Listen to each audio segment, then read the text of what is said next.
Hi, I'm Hugh Thomas. When it comes to creating positive change for ourselves, fear and excuses are like a dilapidated bridge which hinders our path or the road to success.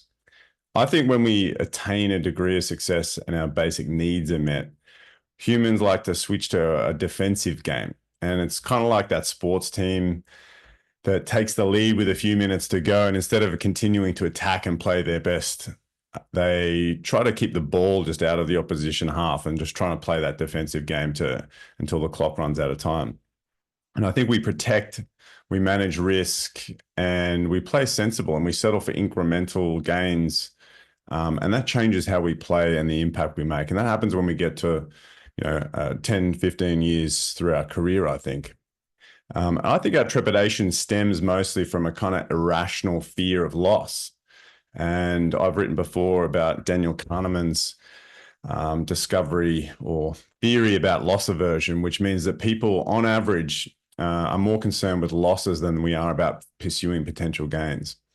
And while small gains can add up to growth over time, there's usually nothing stopping you from shortcutting your success by taking a risk with bolder action. And we see that in a lot of successful people and business people in particular in different fields. And when I ask clients or people that I coach and associates of mine why they won't go after that thing that they really, really want, it's often because they're prioritizing less important activities.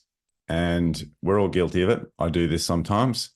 And this is why I think the value of a coach who can call out stalling or delaying and excuses when it comes to chasing what we want most is so valuable. A coach or even a peer or a mentor or a consultant, someone with an outside point of view who isn't in what we're experiencing.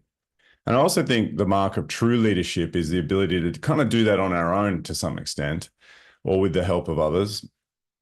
And to identify when fear and excuses interfere with our decision-making and action. And these great leaders, I think, don't shy away from calling it out and addressing it, rather than just sort of appeasing it for the safety or for worrying about our feelings and staying in that comfort zone. And as this is, I think, an innate human tendency, you'll always have an advantage being around people who are dissociated from these cognitive distortions we have, these excuses and so forth. Because these people can see your behavior more rationally. They're not involved in the emotions in your head. And they can challenge you and hold you accountable and say, well, is that really the case? And ask you these kinds of questions and hold you accountable. And that can help you see a different path and get past those excuses and sort of get over that bridge. They can help you see that your fears are kind of unfounded, or that, give you a different perspective that maybe life's short. You could be playing a bigger game and why not go for it? I think in organizations, you can create this in your team culture in a number of different ways. You could have a good conversation about it, create a team charter about what you consciously want to do and how you want to behave and act as a team. You could get a personal coach to sort of help you with it individually. You can get a consultant to facilitate your quarterly strategy offsites. I've done this many times for clients, and where I come in and challenge their thinking and trying to disrupt that status quo and get rid of those fears and insecurities and explain that this has been done before in other organizations. Now, however you do it, I think the thing you've got to accept and be prepared for is a little bit of discomfort. And I say it's a little bit because I think relative to the gains you can get from it and the major success you'll experience from it, it is just a small amount of discomfort. So I say, go for it.